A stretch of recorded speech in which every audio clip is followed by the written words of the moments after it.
பிரியமானவர்களே, ஆண்டவராகிய இயேசு கிறிஸ்துவின் பரிசுத்தமுள்ள நாமத்தில் உங்கள் ஒவ்வொருவருக்கும் என் அன்பின் வாழ்த்துக்கள். கர்த்தருக்கு ஸ்தோத்திரம். நம்ம ஒவ்வொரு நாளும் இப்படி சந்திக்கிறோமே, இதுவே தேவனுடைய கிருபை அல்லவா? ஆண்டவருக்கு ஸ்தோத்திரம். உங்கள் வீட்டிலே இருக்கிற நீங்கள் எல்லாரும் கர்த்தருக்குள்ளே சுகமாக இருப்பீங்கன்னு நம்புகிறேன்.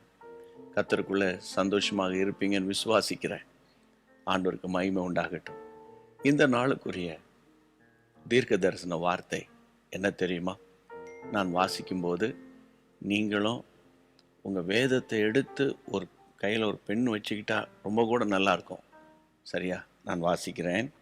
யாக்கோபு 4ஆம் அதிகாரம் 7ஆம் வசனம். ஆகையால் தேவனுக்கு கீழ்ப்படிந்திருங்கள், பிசாசுக்கு எதிர்த்து நில்லுங்கள், அப்பொழுது அவன் உங்களை விட்டு ஓடி போவான். இன்றைக்கு ஆண்டவர் நமக்கு கொடுக்கிற வார்த்தை, பிசாசுக்கு எதிர்த்து நிற்க ஆண்டவர் நம்மை பார்த்து சொல்றார். தேவன் நல்லவர். பிரியமானவர்களே, இந்த உலகம் பொல்லாங்கன். இந்த உலகம் பிசாசின் கையில் இருக்கிறது. நீங்களும் நானும் உலகத்தில் இருந்தாலும் உலகத்துக்கு அடுத்தவைகளில் சிக்கிக்கொள்ளாமல் நம்ம சாத்தானுடைய தந்திரங்களை எப்போதும் கண்காணிக்க வேண்டும். எப்போது அவன் சமாதானத்தை கெடுப்பான், எப்போ பிரச்சனையை கொண்டு வருவான் நமக்கு தெரியாது. ஆகவே தான் எப்போதும் ஆவியில் நிரம்பி ஜெபம் பண்ணிக்கிட்டே இருந்தால், பரிசுத்த ஆவியானவரை சார்ந்து நீங்கள் இருந்தீங்கன்னா அந்த நேரத்தில் தேவன் உங்களுக்கு நிச்சயமாக உணர்த்திடுவார்.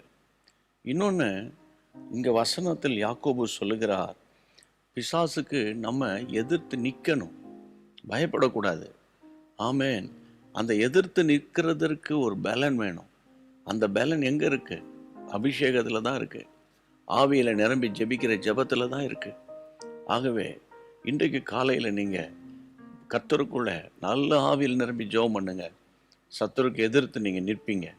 நீங்கள் எதிர்த்து நிற்கிறத பார்த்த உடனேயே சாத்தான் உள்ளத்தில் யூகிப்பான், இவர்கள்ட்ட நம்ம போக முடியாது, அவர்களை சுற்றிலும் ஒரு அக்கினி எரிகிறது என்று சொல்லிக்கொண்டே ஓடி போவான். பிரியமானவர்களே, நீங்கள் பிசாசை வென்று பிசாசை ஜெயிக்க போறீங்க.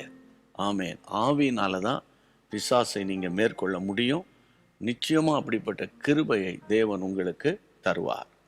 இதற்காக நம்ம இப்போ ஜெபிக்கலாமா? என்ன பிரச்சனையானாலும் விசுவாசத்தோடு எதிர்த்து நின்று நம்ம ஜெபிப்போம். பரிசுத்தமுள்ள நல்ல தகப்பனே, இயேசுவின் நாமத்தில் நாங்கள் ஒருமனப்பட்டு ஜெபிக்கிறோம். கர்த்தாவே, யாக்கோபு 4:7 ஆவியினாலே நிறைந்தவர்களாய் பிசாசுக்கு எதிர்த்து நிற்க எங்களுக்கு கிருபை தாரும். சத்துருவின் போராட்டங்களை மேற்கொள்வதற்கு தைரியத்தை தாரும்.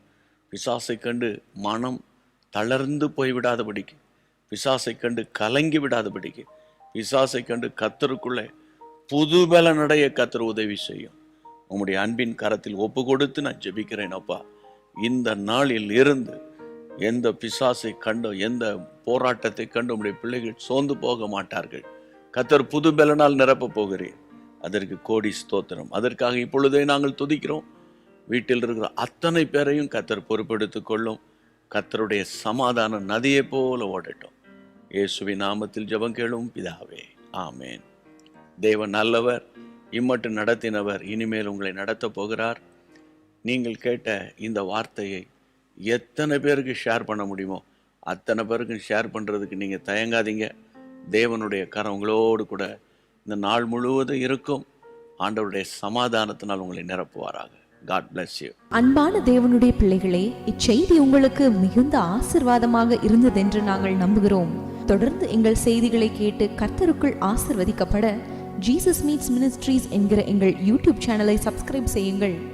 மேலும் உங்கள் ஜெப உதவிக்கு எங்களோடு நீங்கள் தொடர்பு கொள்ள வேண்டிய தொலைபேசி எண் 9842252836 மற்றும் 7299546363. Email gpsrobinson@hotmail.com. கர்த்தர் உங்களை ஆசீர்வதிப்பாராக.